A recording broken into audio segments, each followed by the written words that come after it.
السلام عليكم من مدينة سيدي علال البحراوي. العقار دومين عامر بالفرص ديال الربح والخسارة. الربح تيجي من التجارب والاستمرارية، والخسارة تجي من بعض الأخطاء اللي تنديرهم تقريبا كاملين. واحد من هاد الأخطاء هو أننا تنعتمدوا على راسنا كليا وما تنطلبوش النصيحة لعدة أسباب.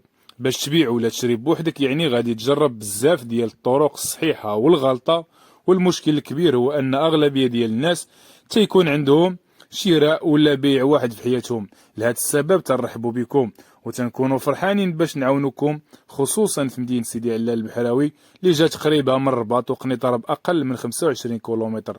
الا بغيتي تشري ولا تبيع في سيدي علال البحراوي بثمن معقول طبعا، سواء بقعه مخصصه للبناء فيلا ولا بقعه سكنيه او تجاريه، دار حره، فيلا، بارتما، فيرما ولا ارض زراعيه، بشرط تكون تيتر وتتوفر على شروط ديال النزاهه.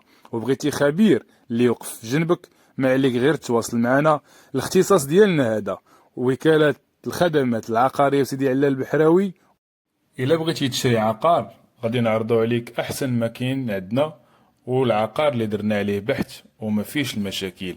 ولكن تي بائع غادي نقوموا بتسويق العقار ديالك يشوفوه جميع الناس، سواء في المغرب وفي المنطقة اللي تتسكن فيها ولا خارج المغرب.